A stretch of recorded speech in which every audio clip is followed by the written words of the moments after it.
सभी सावधान। नमो अरहन्ताणं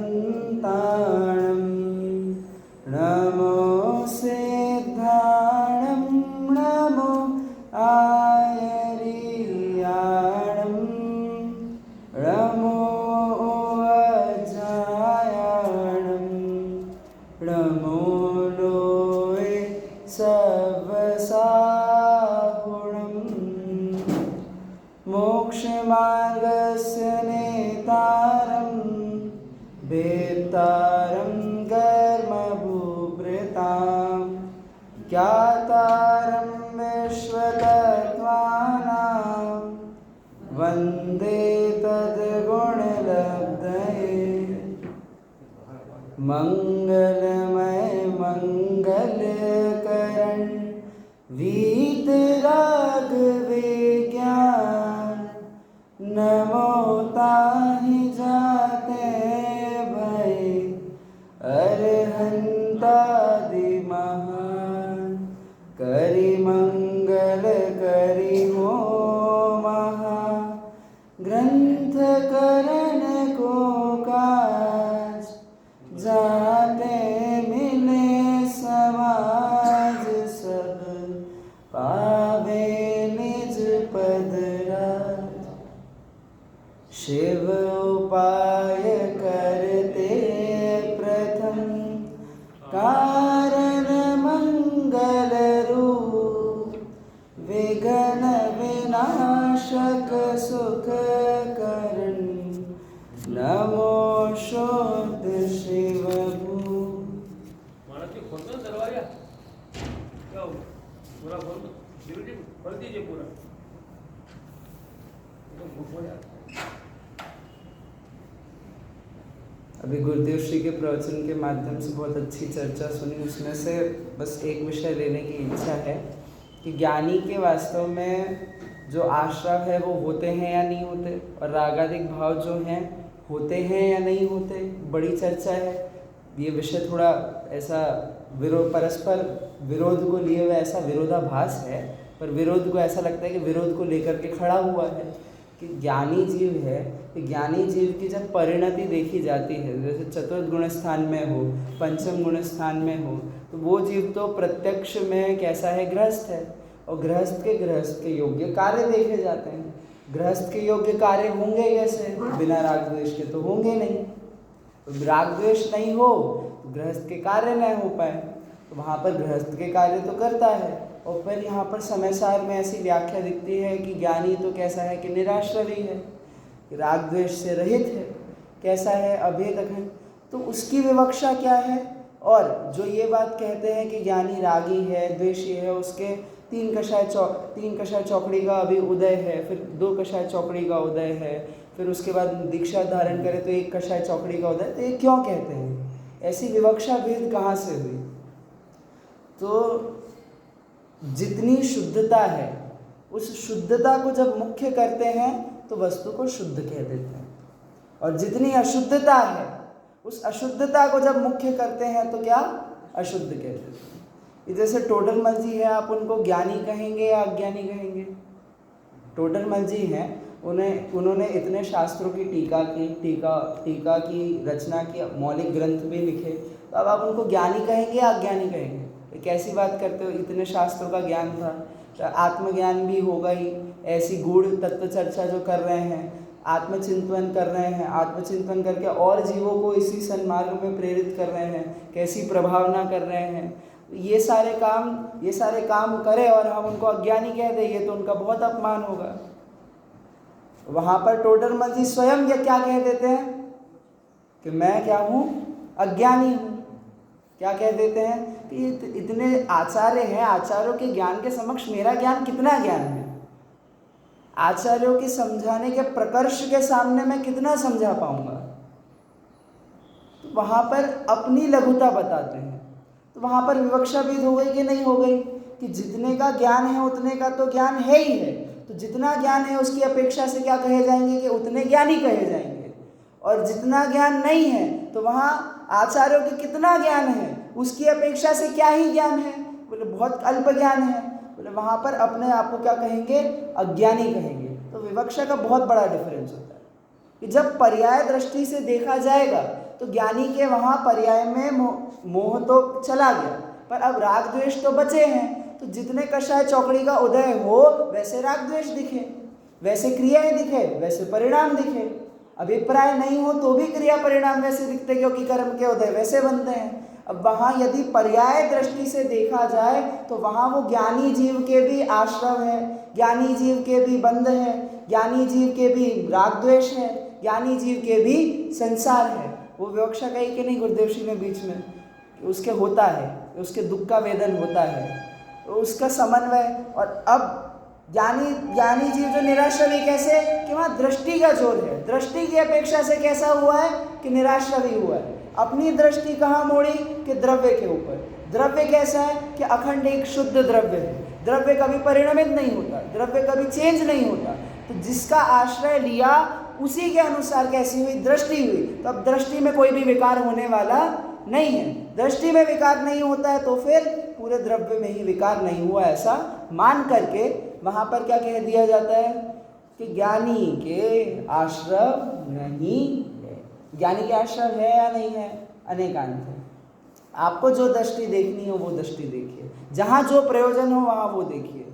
कि जिसको मोक्ष मार्ग में आगे बढ़ना है, क्या कहा पुनः, जिसको मोक्ष मार्ग में आगे बढ़ना है, व्रतादि धारण करने हैं, तो उसके लिए तो क्या जानना अभिष्ट है कि अभी तो पर्याय में खोट है, कि पर्याय की खोट नहीं दिखे तो वो भूल को सुधारेगा कैसे, व्रत कहाँ से धारण करेगा। चतुर्थ गुण स्थान में पूरे जीवन पर्यंत थोड़ी रहना है, बोले 5वें गुण स्थान में जाना है, 6ठे गुण स्थान में जाना है, 7वें गुण स्थान में जाना है, मुक्ति को प्राप्त करना है। तो ये विकल्प जब तक रहता है तब तक क्या किया जाए कि तब तक तो अपनी भूल स्वीकारेंगे, भूल के अनुसार उसका प्रायश्चित आदि करेंगे और व्रत आदि को धारण करेंगे, अपने परिणामों को शुद्ध विशुद्ध करने का प्रयास करेंगे, ये चीज। और जब आत्मानुभूति का काल हो, जब अपनी आत्मोन्मुखी पुरुषार्थ करना हो, तो तब क्या, तब वहाँ पर ये सारे विकल्पों को गौण करके मेरी आत्मा की शुद्धता मुझे अनुभव करनी है, मेरी आत्मा का सुख स्वसंवेदन मुझे अनुभव करना है। वहाँ पर ऐसे विकल्प नहीं करेंगे कि अभी तो अशुद्धता है, अभी तो पाप रूप परिणाम है, अभी तो हिंसा करता हूँ, झूठ कहता हूँ, ये ऐसे कुकार्य करता हूँ, ये सारे विकल्प नहीं करेगा।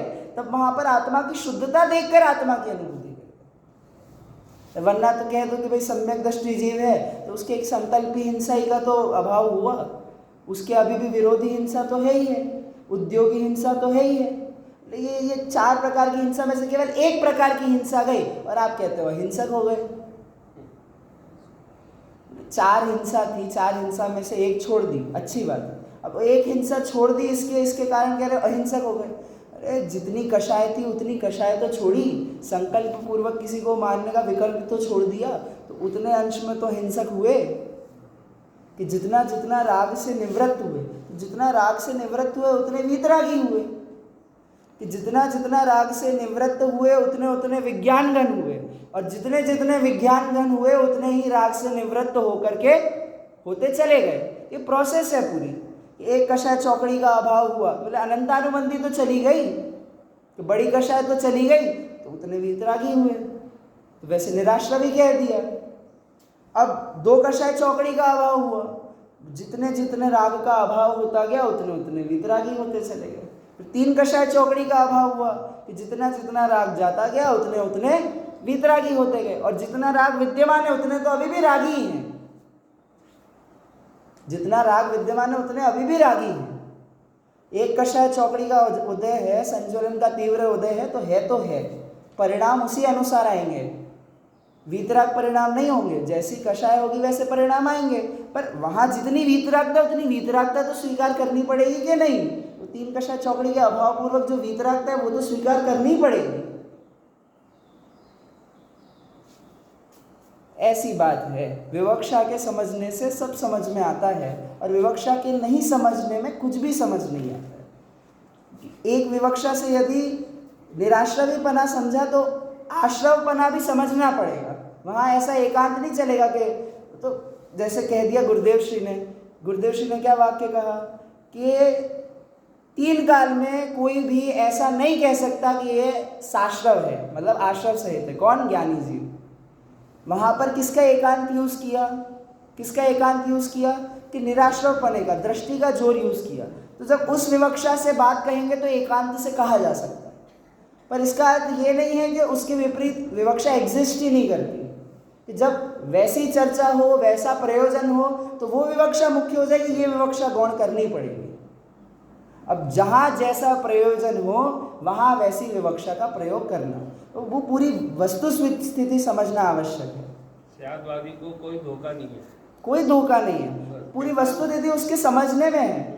शुद्धता है तो उसको पता है कि शुद्धता क्या है, कितनी है, पर्याय में कितनी है, द्रव्य की शुद्धता क्या है, पर्याय की शुद्धता क्या है, और प्राप्त करने योग्य शुद्धता क्या है, लक्ष्य क्या है, लक्षण क्या है, भेद क्या है, अभेद क्या है। सारी विवक्षा स्पष्ट होने पर वो अपनी आत्मा का कल्याण सहज करता है। थोड़ा गुणस्थानों का ज्ञान होना तो सब विवक्षा समझ में आ जाए बरोबर से जी। वो क्योंकि सामान्य को बल कहाँ से मिलता है? कि उसके विशेष से मिलता है। अब वो विशेष का ज्ञान नहीं होता है, इस वजह से सामान्य में संशय खड़ा होता है।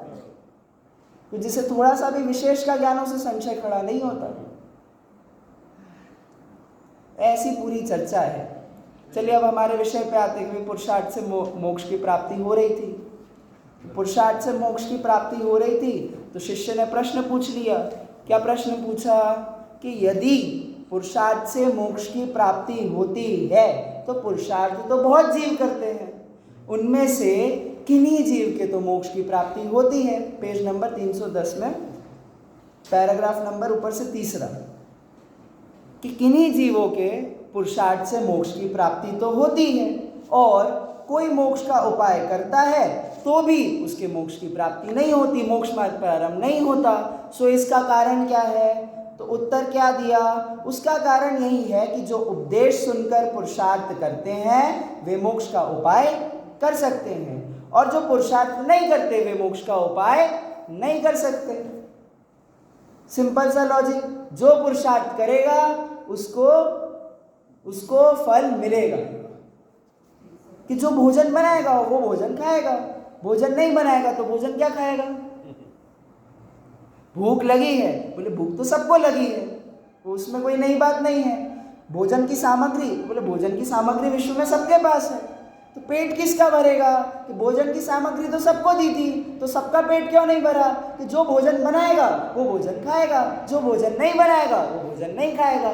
जो पुरुषार्थ करेगा वो मोक्ष की प्राप्ति करेगा, पुरुषार्थ नहीं करे तो उसमें कोई क्या कर सकता है? इससे ज़्यादा तो कुछ कर नहीं सकते। कि ज़्यादा से ज़्यादा कोई भूखा हो तो उसको भोजन दे सकते हैं, उसको भोजन खिला नहीं सकते।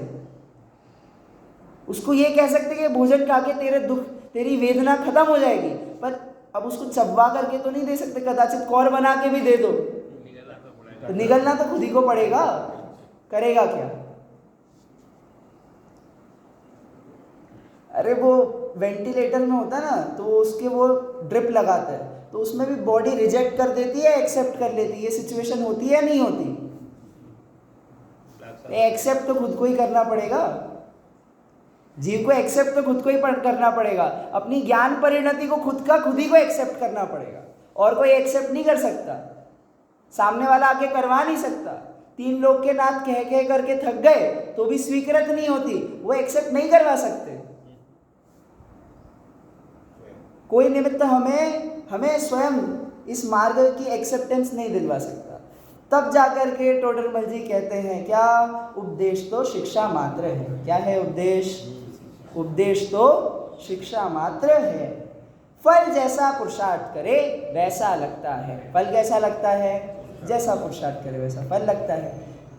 यदि मोक्ष मार्ग को समझ करके संसार का पुरुषार्थ करे तो फल जैसा किसका लगेगा? जैसा पुरुषार्थ करेगा उसी का फल लगेगा। संसार का पुरुषार्थ करेगा तो संसार ही होगा।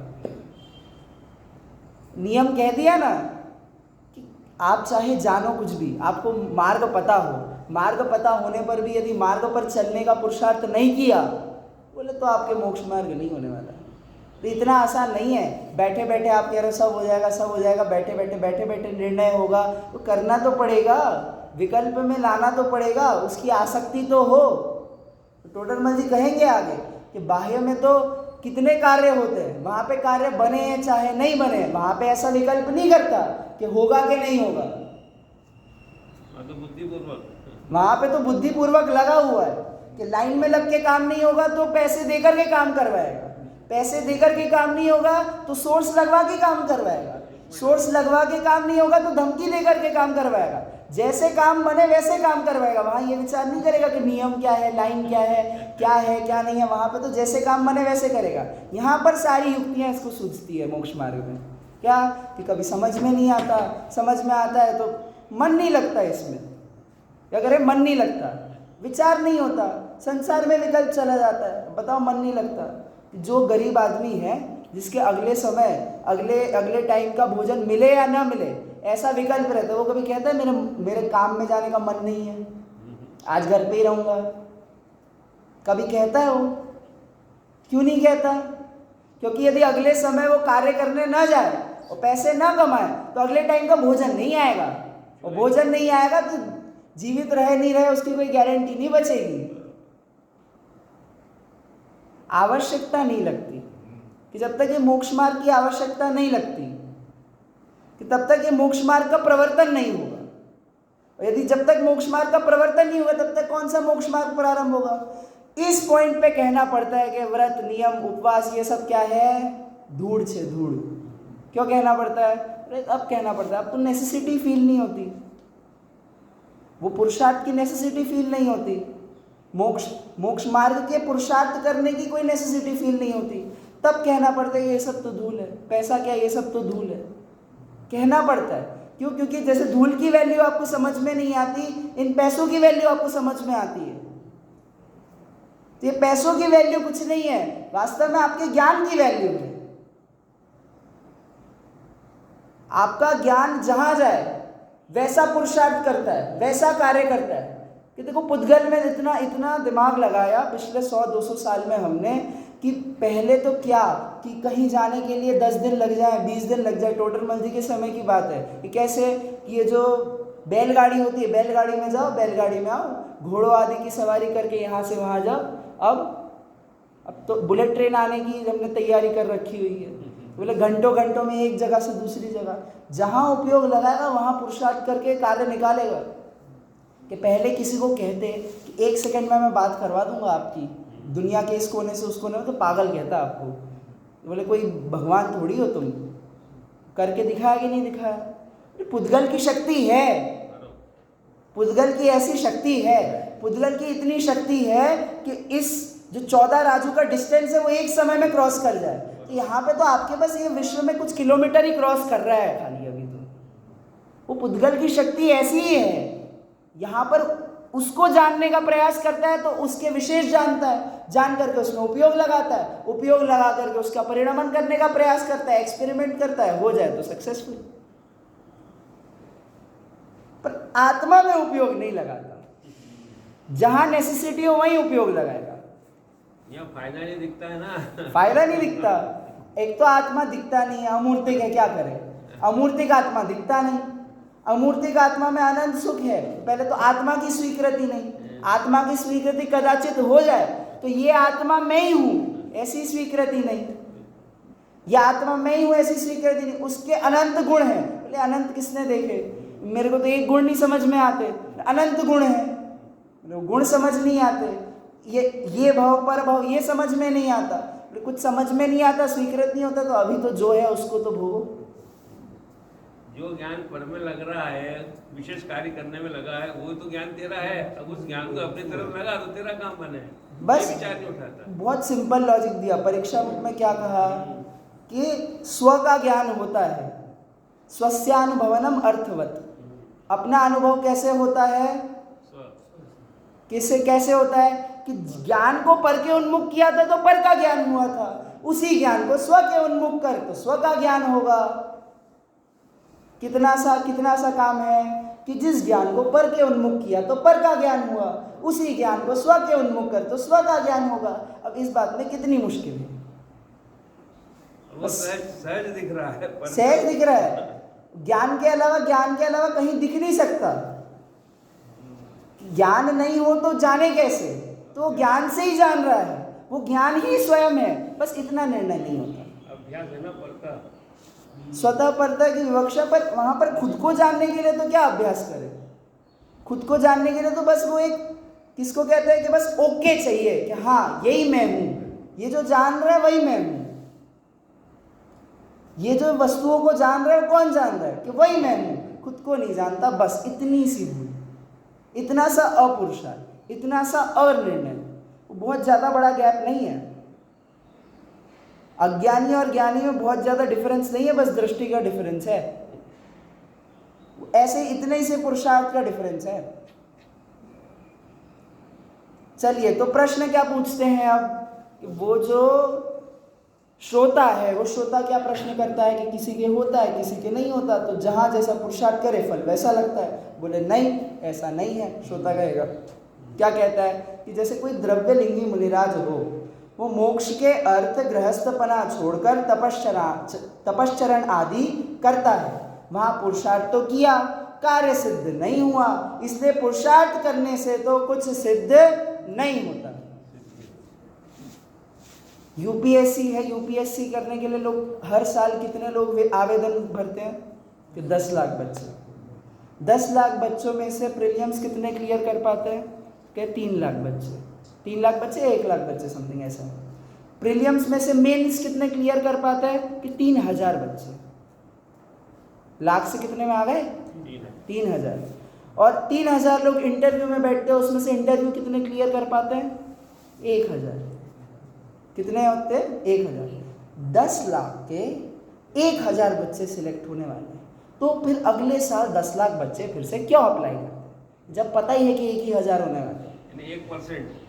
1% पॉइंट में आ जाता है, 1% भी पूरा नहीं आता, 0.19 समथिंग आ जाता है। 10 लाख का 1000 में आया ना, तो 1% हुआ, फिर 1000 में फिर निकलेंगे। हाँ, तो वहां पर 1% चांस है, बस 1% चांस भी नहीं है, क्योंकि SC ST OBC तो अभी लगाया नहीं मैंने, आपको जनरल की हो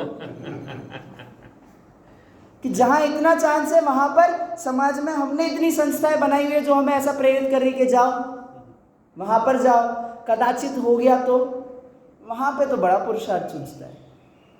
वहां पर कोई ये बात नहीं पूछेगा कि पुरुषार्थ करे और कार्य नहीं हुआ, ऐसा तो प्रत्यक्ष देखने में मिलता है, तो पुरुषार्थ क्यों करता है, वहां नहीं पूछेंगे। यहां पूछेंगे कि द्रव्यलिंगी मुनिराज है, पुरुषार्थ करते हुए दिखते हैं, तो वहां इनके तो मोक्ष मार्ग सिद्ध नहीं हुआ, तो वहां इतना पुरुषार्थ किया और कार्य की सिद्धि नहीं हुई। कोई बात नहीं, इसको तो उत्तर देना पड़ेगा।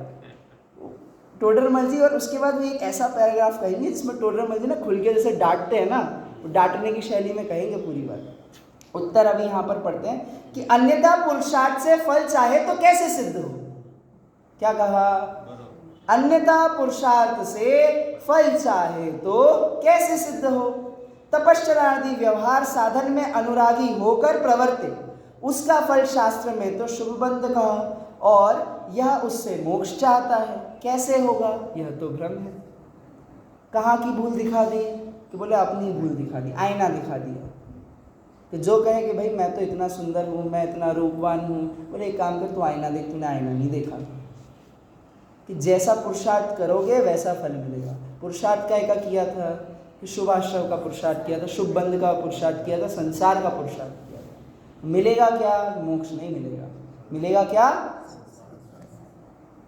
ये मैंने इंग्लिश की एग्जाम दी हो, कॉलेज में अगर मैं एडमिशन लेने जाऊँ हिंदी के लिए, तो हिंदी, अरे इंग्लिश में टॉप किया है मैंने, इंग्लिश में टॉप किया हो तो हिंदी में एडमिशन मिलेगा क्या? तो पुरुषार्थ जिसका किया हो फल उसी का ही मिलेगा। मुझे बहुत अच्छी इंग्लिश आती है, मुझे बहुत अच्छी हिंदी आती है। अब हिंदी तो अच्छी आती है कदाचित, क्योंकि भाई संस्कृत वगैरह पढ़ी, मुझे बहुत अच्छी हिंदी आती है, मैंने कह दिया कि बहुत अच्छी हिंदी आती है, आप प्रयोग करके देख लो। बोले नहीं। डिग्री है क्या? डिग्री नहीं है। पुरुषार्थ किसका किया 3 साल बैठ करके? इंग्लिश का पुरुषार्थ किया, जाओ इंग्लिश में जाओ। ज्ञान होने से फायदा नहीं है। पुरुषार्थ किसका किया? केवल ज्ञान रख लिया हमने, जिनवाणी का ज्ञान रख लिया अपने पास सहेज करके, बोले ज्ञान सहेज करके रख लिया, पर वो ज्ञान प्राप्त करने के बाद भी पुरुषार्थ किसका किया? कि पुरुषार्थ संसार का किया, तो जाओ संसार ही मिलेगा।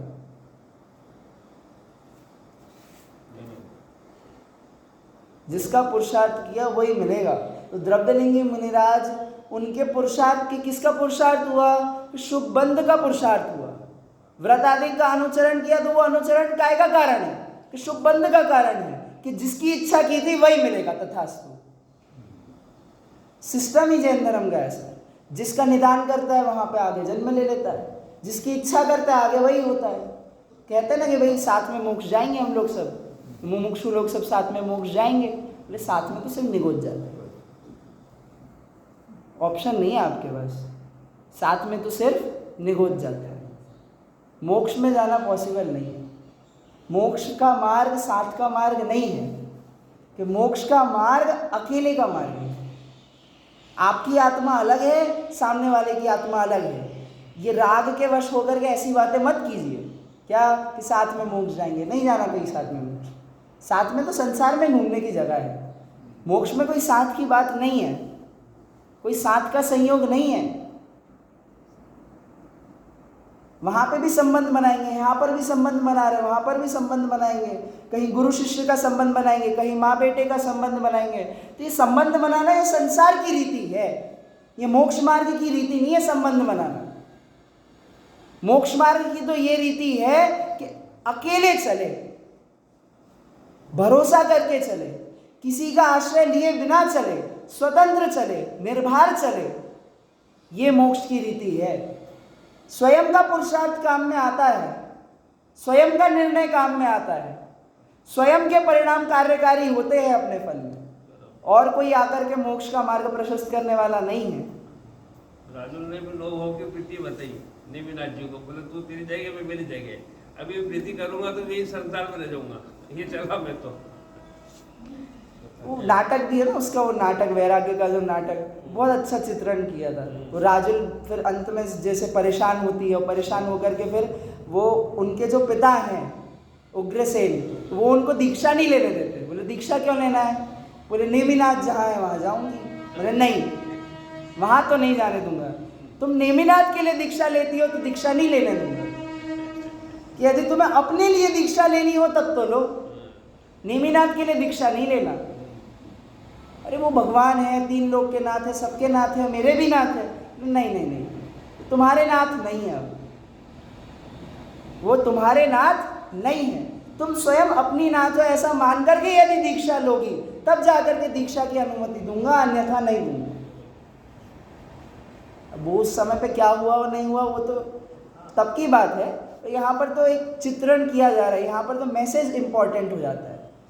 वर्तमान योग में स्टोरी से ज़्यादा उसके पीछे जो निहित मैसेज है, भाव है, वो भाव ज़्यादा इंपॉर्टेंट है, वरना स्टोरियों को लेकर के लड़ने लग जाते हैं। अब जैसे द्विपायन मुनि है, बोले इसी भव में हुआ या अगले भव में देव बन के चला, क्या करना, जला दिया ना। बोले वहाँ पर क्या निकला कि कषाय के कारण विध्वंस होता है, और जैसी होनहार होती है वैसी ही होती है, उतना स्वीकृत करना है। उस स्वीकृत करने में आप अपनी बुद्धि लगाइए, पुरुषार्थ लगाइए, विचार करिए कि भाई जैसा होना होता है वैसा ही होता है, अन्यथा नहीं होता। वहाँ क्या विकल्प करते हैं कि भाई तेजस पुतला भेजा होगा या फिर देवगति में जाकर के फिर जाकर के जलाया होगा अपनी रिद्धियों से।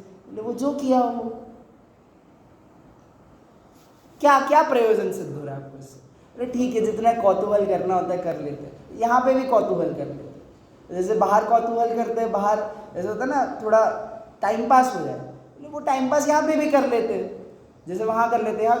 प्रयोजन, पहले प्रयोजनभूत बात की तो सिद्धि हो जाए, प्रयोजनभूत बात को तो हम लोग अपनी इंपॉर्टेंस दे दे, उसके बाद ये सब की चर्चा करते रहेंगे बैठ करके। जब सर्वार्थ सिद्धि में बैठेंगे साथ में, तब क्या करना है 33 सागर, ये करते रहेंगे, क्या दिक्कत है? तब तो जान भी सकते हैं अवधि ज्ञान से कदाचित, जो काम जब करने योग्य तब करने योग्य। पुरुषार्थ अभी करने के लिए कह रहे हैं, तो पुरुषार्थ कीजिए, पुरुषार्थ करने में उपयोग लगाना है मुझे और कोई अन्य नाना विकल्पों में अप्रयोजनभूत पदार्थों में उपयोग लगाने योग्य नहीं है। संसार में तो है ही नहीं। बोले जिन धर्म में भी जो अप्रयोजनभूत तत्व है उसमें भी उपयोग अभी नहीं लगाना। कब तक? कि जब तक तत्व निर्णय ना हो जाए, कि जब तक प्रयोजनभूत की श्रद्धा न हो तब तक अप्रयोजनभूत में यदि मैं अपनी बुद्धि लगाता हूँ तो वो कैसा हो जाएगा, कैसा हो जाएगा कि जैसे पर स्त्री का रमण करते हैं। उदाहरण क्या दिया कि जो भाव व्यसन का है ना, भाव व्यसन की परिभाषा दी। भाव व्यसन किसको कहते हैं? तो जो पर पदार्थ में बुद्धि लगाना वो क्या है कि वो पर स्त्री रमण के समान है। क्यों? क्योंकि जो है तो अपना नहीं, जो अपना कल्याण करने वाला है तो नहीं, पर उसमें बुद्धि लगाई। तो ज्ञान किसका था? कि ज्ञान तो मेरा था। ज्ञान में रमण करना किसको था? कि मुझे करना था। और ज्ञान रमण कर किसके साथ रहा है? कि पर पदार्थ के साथ रमण कर रहा है। तो ऐसी जो परिणति है वो कैसी है? ऐसी परिणति वो विकारी है, व्यसनी है, परिस्थिति सेवन कर रही है वो परिणति, मतलब पर पदार्थ में अटकी हुई है वो परिणति। पर इसको कहते हैं पर्याय दृष्टि, कि पर्याय में जो दिखे उसको स्वीकार कर लेना। तब जाकर के द्रव्य दृष्टि का ऐसा जोर देना पड़ता है। पर्याय दृष्टि तो अनादिकाल से सबको स्वीकृत है। पर्याय दृष्टि को मानने में किसको ज़्यादा देर लगेगी? कि इस प्राप्त पर्याय में मनुष्य, कौन नहीं मानता? इस प्राप्त पर्याय में मेरे ऐसे संयोग है, कौन नहीं मानता? इस प्राप्त पर्याय में मेरे क्रोध हो रही है, मेरे मान हो रहा है, मेरे राग हो रहा है, मेरे द्वेष हो रहा है, मेरी ऐसी कषाय हो रही, मेरी ऐसे पाप हो रहे हैं, ये मानने में किसको भी संवाद है। बोले पर्याय दृष्टि को स्वीकृत करने में किसी को भी कोई डाउट नहीं। तो डाउट कहाँ आता है? कि जब द्रव्य दृष्टि की चर्चा करते हैं तब डाउट आता है। मतलब अब पूरे वस्तु को नहीं समझे, तो पूरे वस्तु को समझाना, इसलिए फिर द्रव्य दृष्टि को इतना मुख्य करके पर्याय दृष्टि को एकदम गौण करके समझाना पड़ता है। क्यों? अनादिकाल से तो पर्याय दृष्टि में उलझे रहे, तो वस्तु का दूसरा पक्ष भी तो दिखाना पड़ेगा कि ये द्रव्य बैठा हुआ है, अनादिकाल से तुम्हारे ही साथ था, इसको बस पहचान लो, इसमें बस लीन हो जाओ, तो फिर इस द्रव्य के आधार से अनंत सुख को प्राप्त करोगे, इस द्रव्य की अनंत संपदा को भोगोगे। बस क्या करना है? कि उसको अपना उपयोग देना है। क्या करना है? उसको अपना उपयोग और अपना टाइम देना है, बस इतना ही सा काम है। तो वहाँ पर अन्यथा पुरुषार्थ हो तो फल की सिद्धि कैसे हो? जैसा पुरुषार्थ करेगा वैसा फल होगा। तो फिर प्रश्न क्या पूछते हैं कि वो भ्रम का कारण भी तो कर्म ही है। छोड़ेंगे नहीं, अभी तो पूरा एकदम तार तार करेंगे। क्या? ठीक है, मैं इस संसार में हूँ, संसार में मैंने संसार से निकलने का पुरुषार्थ किया, पुरुषार्थ गलत किया। क्यों किया? क्योंकि भ्रम था। तो कहते हैं भ्रम भी तो कर्म के कारण था, मेरी क्या गलती? भ्रम क्यों हुआ? कि मिथ्यात्व है, मोहनी कर्म का उदय है, इसलिए तो मैं मिथ्या दृष्टि हूँ। सम्यक दृष्टि कब होगा? कि जब मोहनी कर्म का अनुदय होगा, कि जब वो एरिया बनाएंगे, गैप बनाएंगे अंतर मुहूर्त का, तब जाकर के तो सम्यक दृष्टि होगा। उसके बिना कौन सम्यक दृष्टि होगा? कि 3 करण परिणाम में कौन सम्यक दृष्टि हुआ? 3 करण परिणाम के अगले समय में हुआ सम्यक दृष्टि। तो भ्रम किसके कारण उत्पन्न हुआ? कर्म के कारण उत्पन्न हुआ। मेरी क्या गलती? मेरी तो कोई गलती नहीं है। तो अब कहते हैं, क्या कहेंगे? सच्चे उपदेश से निर्णय करने पर भ्रम दूर होता है, परंतु ऐसा पुरुषार्थ नहीं करता, इसी से भ्रम रहता है। निर्णय करने का पुरुषार्थ करे तो भ्रम का कारण जो मोह कर्म, उसके भी उपशमादिक हो, तब भ्रम दूर हो जाए, क्योंकि निर्णय करते हुए परिणामों की विशुद्धता होती है, उससे मोह के स्थिति अनुभाग घटते हैं। वो कहता है कि कर्म के कारण होता है, तो कर्म हमेशा रहते नहीं है। शॉर्ट में उत्तर, कर्म के कारण हुआ, बोले कर्म हमेशा रहता नहीं है, भ्रम हमेशा रहता नहीं है। भ्रम को यदि दूर करने का उपाय किया जाए तो भ्रम भी दूर होता है। कि यदि परिणामों में विशुद्धता है तो मोहनीय कर्म के स्थिति और अनुभाग मंद पड़ेंगे पड़ेंगे और पड़ेंगे। कहाँ जाएंगे? कि स्थिति का भी अपसर्पण होगा, और जो अनुभाग है, अनुभाग भी मंद होते चला जाएगा। वहाँ उसकी चिंता करने योग्य नहीं है। पुरुषार्थ नहीं करना, तुम ये बोलो, पुरुषार्थ करोगे तो फल की प्राप्ति होगी। यदि भ्रम को जीतने का पुरुषार्थ किया जाए, यदि सच्चा ज्ञान करने का पुरुषार्थ किया जाए, तो होता है या नहीं होता? कि जिनेंद्र देव को देख लो, अनंत सिद्ध विराजमान है, वो सिद्ध बने कैसे? वो सिद्ध कैसे बने? यही मार्ग का अनुपालन करके, ऐसे ही पुरुषार्थ करके, वस्तु के स्वरूप का निर्णय कर करके वो सिद्ध बने। पॉसिबल है या नहीं है? पॉसिबल है। जहाँ पर 1% चांस दिखता है वहाँ पे जाते हो नहीं जाते हो? यहाँ पर कहोगे कि भाई अनंत अनंत जीव है, अनंत अनंत जीव में से कितने, कि भाई 6 महीने 8 समय में केवल 608 जीवों को आप मोक्ष जाने दे रहे हो। ज़्यादा को जाने देते तो कदाचित चले भी जाते। यहाँ पे तो चांस ही कम रखा है। लेकिन यहाँ पे ऐसा विचार नहीं करेगा कि चांस तो है, मैं ही चला जाऊँ। मेरे ऐसे योग्यता है, मुझे तत्व समझ में आ रहा है, तत्व का संयोग मेरे साथ हुआ तो मेरी होनहार भी भली लगती है। वहाँ ऐसा विचार नहीं करेगा। तो अब इसके होनहार भी गलत है ऐसा समझ में आता है कि इसकी होनहार में मोक्ष जाना नहीं लिखा। क्यों? कौतूहल में बुद्धि लग रही है ना, कि जिसके जितना कौतूहल हो अभी मोक्ष उतना दूर है। सम्यक दृष्टि जीव भी हो पर जिसके व्रतों में उपयोग लग रहा है तो उसके मोक्ष काफ़ी निकट है कंपैरेटिवली किसके, ऐसा अनुमान लगा रहे हैं। बाकी तो परिणामों की विचित्रता तो है ही है, वो तो एक समय में पलटे और एक समय मोक्ष चला जाए, कोई उसका लेना देना नहीं है। पर यहाँ पर जिसके जैसे परिणाम, जिसके उपशम हुआ तो अभिक्षय उपशम की आवश्यकता है। यदि उपशम होकर के छूट गया सम्यक दर्शन तो फिर पुनः वापस संसार चालू हो जाएगा। उसके बाद यदि क्षयोपशम हो गया तो क्षयोपशम में अब लंबा काल लगता है। क्षयोपशमिक सम्यक दर्शन जब तक क्षायिक नहीं होता तब तक नहीं जाएगा, क्षायिक होने में भी टाइम लगेगा। ऐसा नहीं, ऐसा है नहीं जाएगा, ऐसा नहीं, क्षयोपशम वो भी जा सकता है। हाँ जाएगा, जाने में वो कोई दो राय नहीं है, पर क्षायिक पूर्वक ही जाएगा, क्षायिक पूर्वक ही, क्योंकि वो जो क्षपक श्रेणी है वो तो केवल क्षायिक सम्यक दर्शन से होगी। वैसी उस विवक्षा से कह रहा हूँ भाई, क्षायिक सम्यक दर्शन के बिना मोक्ष मार्ग में कैसे जाए कि वो औपशमिक क्षयोपशमिक सम्यक दर्शन क्षायिक रूप हो, वो क्षायिक सम्यक दृष्टि फिर मोक्ष में चला जाए।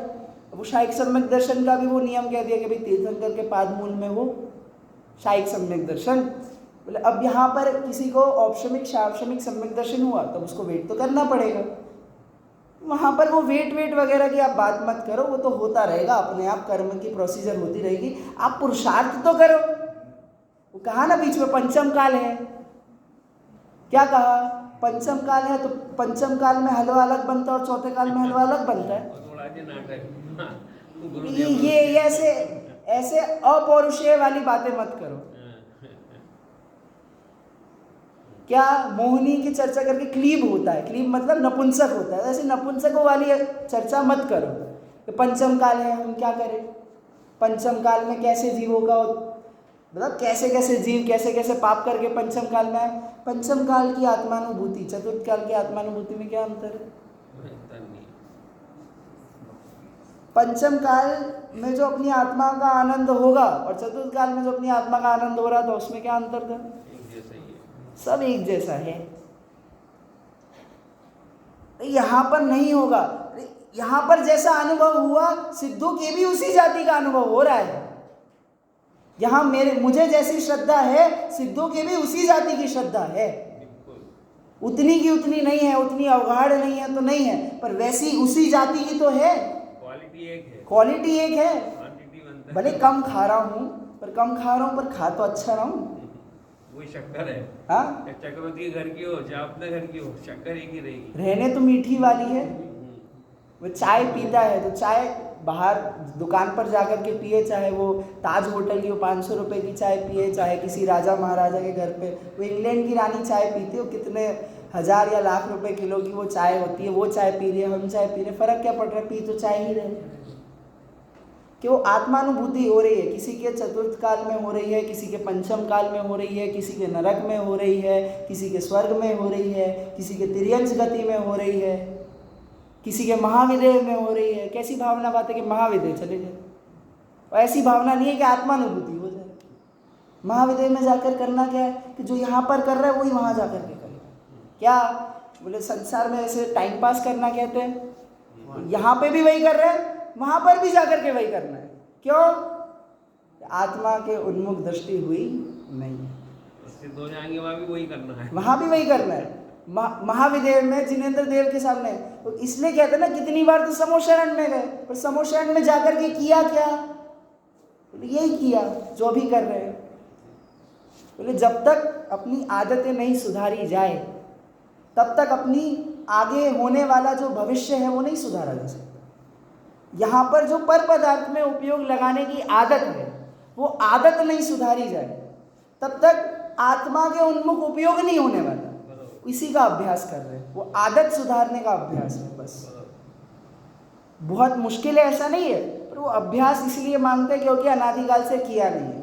तो जैसे कोई मशीन हो बहुत टाइम से चालू नहीं की हो तो क्या करते कि उसकी थोड़ी बहुत उसमें तेल डालेंगे, थोड़ा उसका उपचार करेंगे, थोड़ी मलम पट्टी करेंगे ताकि बहुत समय से नहीं चली तो अब चलेगी तो सही, ये तो भरोसा है, पर अब चलाने के लिए थोड़ा प्रयास करना पड़ता है। ये वो प्रयास करना जो है ना, वो ये पुरुषार्थ है। तो मशीन चलाने के लिए थोड़ा प्रयास करना पड़ता है, अनादिकाल से खुद को जाना नहीं।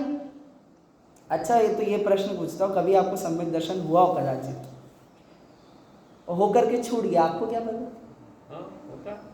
हो सकता है अनंत बार हुआ सम्यक दर्शन, सम्यक दर्शन औपचारिक छूट गया, औपचारिक होकर के छूट गया, कई बार हुआ, कई बार हो भी सकता है, नहीं भी हो सकता है, ऐसा नेसेसिटी नहीं है। 100% हुआ तभी तो यहाँ बैठे हैं, नहीं हो भी क्या सकता है। नहीं, हम तो वो निगोदिया वाली सिचुएशन भी लेते कि भरत चक्रवर्ती के जो 1000 पुत्र थे, निगोद से निकल करके मोक्ष में चले गए, तो 1 सेकंड में काम कर लिया। हाँ, वो तो जल्दी काम हो गया, वो दशा ठीक है। अपनी आई। तो वो अनंत संसार भी कटेगा कब कि भाई आत्मा की अनुभूति नहीं हुई ना, सीधी बात। अब ये सब करना नहीं होगा, अब मत समझाइए। क्यों नहीं समझाइए? क्योंकि आत्मा का सुख नहीं भोगने में आ रहा ना, हमें तो आत्मा का सुख भोगना है, हमें तो सुख चाहिए, प्रति समय सुख के लिए पुरुषार्थ करते हैं, सुख मिल नहीं रहा इसलिए दुखी हैं, तो सुखी होने का पुरुषार्थ करते हैं ना। सम्यक दर्शन चाहिए किसको? दुखी होकर थोड़ी मिलेगा। वो स्वयं अपनी आत्मा के आधार से सुखी होता है, उसका नाम सम्यक दर्शन।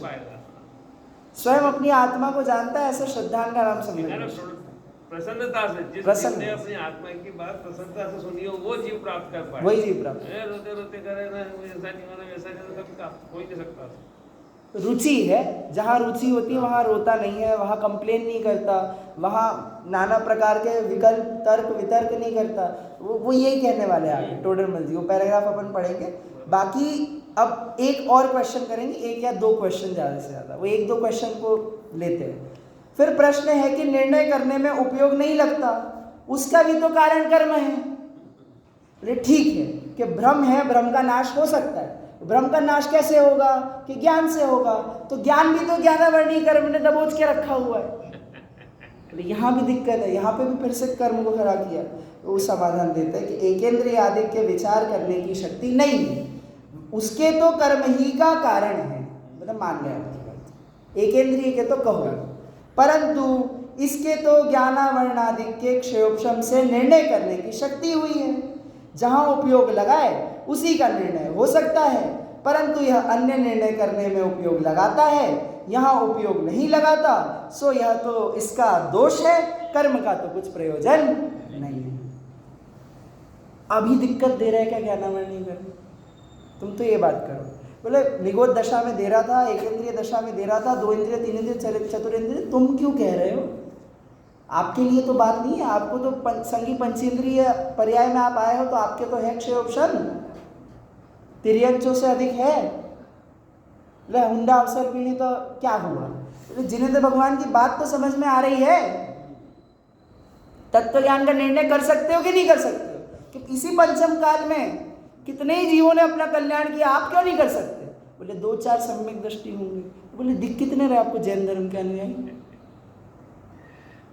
उसको ये हो रही है 2-4 सम्यक दृष्टि होंगे, 2-4 धर्मात्मा होंगे, आपको जैन धर्म के अनुयायी कितने दिख रहे हैं? आप तो ये बताओ। वो 2-4 नहीं हुए, 7 करोड़ में कितने कह रहे? 7,000 कह ले, 70,000 कह ले, चाहे 7 लाख कह ले, वो 2-4 नहीं हुए। इतना क्यों अपने आप को डिमोटिवेट करना है कि अभव्य नहीं होंगे, तो अभव्य नहीं होंगे तो इस काल में पैदा हो गए, इस काल में पैदा हो गए तो फिर इस काल में भी 2-4 जीवों को होगा और निमित्त नहीं मिलता, और ये क्यों इतने बहाने क्यों देने हैं? 2552 वर्ष में कम से कम संख्या लुप्त चले गए होंगे समय प्राप्त करके। उदाहरण कितनों के हैं, कितनों के तो उदाहरण हैं, कितने तो पता ही नहीं चले, मौन रूप से अपनी आत्मा का कल्याण किया और चले गए, तो पता ही नहीं चला, कभी पब्लिक में आ ही नहीं पाए, लोगों के सामने आ ही नहीं पाए कि इनका कितना। हमें तो केवल इतने आचार्यों का नाम पता है जिन्होंने शास्त्र लिखे, जिन्होंने शास्त्र नहीं लिखे वो तो संघ में कितने बैठे हैं। कुंदकुंद आचार्य का जो संघ था, विचार करके देखो, कुंदकुंद आचार्य की जिनवाणी को पढ़ करके हमारी ये हालत है। उनके संघ में जितने मुनिराज थे वो, उन्होंने अपनी आत्मा के उन्मुख पुरुषार्थ नहीं किया होगा, और उनसे अधिक ज्ञानवान बैठे हैं पर मुंह नहीं रहते हैं। आप आचार्य महाराज आगे बोलो कोई बहुत है। जिनका विकल्प हो, विकल्प जिनका हो वो ऐसा अनुपालन करते। योग्य है, सारी चीज़ें योग्य है। जो पुरुषार्थ करता है उसको वो सीट मिलती है, सीधी बात। बोले 2 हो, 400, 500। चलिए, तो यहाँ पर क्या है कि अन्य निर्णय करने में उपयोग लगाता है। क्या करता है? अन्य निर्णय करने में उपयोग लगाता है। जो पढ़ाई करे, इंजीनियरिंग करना चाहता है इंजीनियर बन जाता है, कि यहाँ पर डॉक्टर बनने में उपयोग लगाता है, डॉक्टर बन जाता है, कि भगवान बनने में उपयोग लगा, भगवान बन जाएगा। सिंपल प्रोसेस है। सम्यक दर्शन करने का उपयोग करना है, सम्यक दर्शन हो जाएगा। वो सब की प्रोसेस एक ही है, प्रोसेस एक ही है। कि न्यूरो सर्जन बनना है तो MBBS तो करना ही पड़ेगा।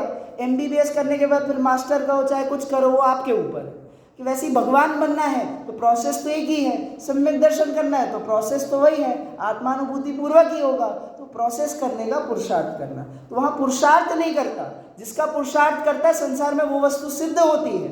यहाँ मोक्ष मार्ग में पुरुषार्थ नहीं करना चाहता, इसलिए इतनी सारी ये दलीलें हैं वो देता है। यहाँ उपयोग नहीं लगाता, सो यह तो इसी का दोष है, कर्म का तो कुछ प्रयोजन नहीं। और लास्ट क्वेश्चन क्या है? लास्ट क्वेश्चन पूछेंगे। फिर प्रश्न है कि सम्यक तो चारित्र का घातक मोह है। क्या है? सम्यक तो चारित्र का घातक मोह है। उसका अभाव हुए बिना मोक्ष का उपाय कैसे बने? मोहनी कर्म है ना, लाना बात वहीं चाहता है। और इसका अगला पैराग्राफ में पढ़वाना चाहता हूँ, इसलिए थोड़ा सा जल्दी कर रहा हूँ, क्योंकि वो अगला पैराग्राफ है कंक्लूजन। और चाहे आप उपदेश जो है टोडरमल जी का वो है, तत्व निर्णय करने में उपयोग न लगाए वह तो इसी का दोष है, तथा पुरुषार्थ से तत्व निर्णय में उपयोग लगाए तब स्वयमेव ही मोह का अभाव होने पर सम्यक्त्वादि रूप मोक्ष के उपाय पुरुषार्थ बनता है। इसलिए मुख्यता से तो तत्व निर्णय में उपयोग लगाने का पुरुषार्थ करना तथा उपदेश भी देते हैं, सो यही पुरुषार्थ कराने का अर्थ दिया जाता है, कराने के अर्थ दिया जाता है। तथा इस पुरुषार्थ से मोक्ष के उपाय का पुरुषार्थ अपने आप सिद्ध होगा। मोहनी कर्म है तो मोहनी कर्म के मंद उदय होने पर व्यवहार सम्यक तो होता है। क्या कहा? मोहनीय कर्म के मंद उदय होने पर इस जीव के व्यवहार सम्यक तो होता है। कैसे? कि देवशास्त्र गुरु का निर्णय हुआ या नहीं हुआ? व्यवहार सम्यक होने पर मोहनी कर्म का मंद होता है। वो सब साथ में जितना जितना विज्ञान घन होता जाता है, हाँ, कारण कार्य है, परस्पर में कारण कार्य बन जाते हैं। अब उपशम हो तब तो ये तत्व निर्णय में उपयोग लगे, तब तक तो ये तत्व समझ में आए, और तत्व समझ में आए तो फिर विशेष उपशम हो। कि जब क्षयोपशम था, विशुद्धि थी, तभी तो देशना की प्राप्ति हुई, और देशना की प्राप्ति हुई तभी तो प्रायोग्य में गया। जब प्रायोग्य में गया तभी तो करण लब्धि हुई, और जब ये पूरी प्रोसेस हुई तभी तो क्या हुआ? सम्यक दर्शन हुआ। ऐसी ही प्रोसेस है, कारण कार्य परस्पर में बनते चले जाते हैं। वो जिसको कहते हैं ना कि जैसे वो एक पूरी पत्ती होती है, वो पूरे किसका महल होता है? कि ताश का महल होता है। तो ताश के महल में से एक पत्ते को निकालना होता है। पूरे महल को गिराने के लिए क्या करना? कि एक पत्ते को खींच लो, पूरा ताश का महल ढह जाता है। वैसे ही यहाँ पर बस वो एक मोहनी के पत्ते को खींचना होता है। वो एक पत्ता खींचा, अपने आप पूरा महल ढह जाता है। पूरे सिस्टम ऐसी है, बस क्या करना है? वो महल को पहचानना है। चलिए लास्ट पैराग्राफ। और तत्व निर्णय न करने में किसी कर्म का दोष है नहीं, तेरा ही दोष है। परंतु तू स्वयं तो महंत रहना चाहता है और अपना दोष कर्मादिक को लगाता है। सो जिन आज्ञा माने तो ऐसी अनीति संभव नहीं है। तुझे विषय कषाय रूप ही रहना है, इसलिए झूठ बोलता है। मोक्ष की सच्ची अभिलाषा हो तो ऐसी युक्ति किस लिए लगाए? संसारिक कार्यों में अपने पुरुषार्थ से सिद्धि न होती जाने तथापि पुरुषार्थ से उद्यम किया करता है। यहाँ पुरुषार्थ खो बैठा, इसलिए जानते हैं कि मोक्ष को देखा देखी उत्कृष्ट कहता है। उसका स्वरूप पहचान कर उसे हितरूप नहीं जानता, हित जानकर उसका उद्यम बने सो नहीं करे, यह असंभव है। ये उन्होंने कह दिया, और ये जिसको कहते हैं ना एकदम दिल से निकली हुई बात है। ये विषय में से हट कर के एक पैराग्राफ कहा है। अब टोडरमल जी की जजमेंट क्या है इस जीव पे? तत्व निर्णय नहीं हुआ, इसके लिए कर्म को दोष नहीं देना, तेरा दोष है इसमें, तेरे ज्ञान का दोष है, तेरे उपयोग का दोष है, तेरे उपयोग का विसंवाद है। दोष किसका? कि दोष कर्म का नहीं है, दोष आपका ही है। ज्ञान आपका था, आपका ज्ञान आपने नहीं पहचाना, इसमें किसी और का दोष नहीं है।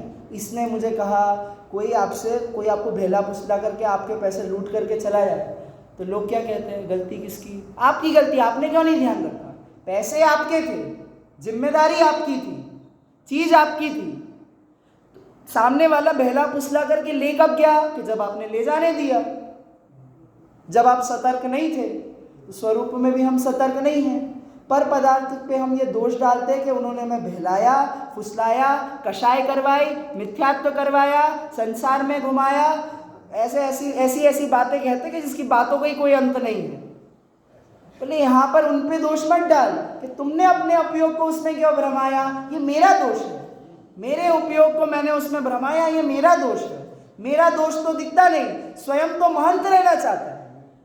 टोडरमल जैसे गुस्से में आकर के बोलो ना, स्वयं तो महंत रहना चाहता है, खुद की कोई गलती नहीं मानना चाहता। खुद की गलती नहीं मानना चाहता है तू।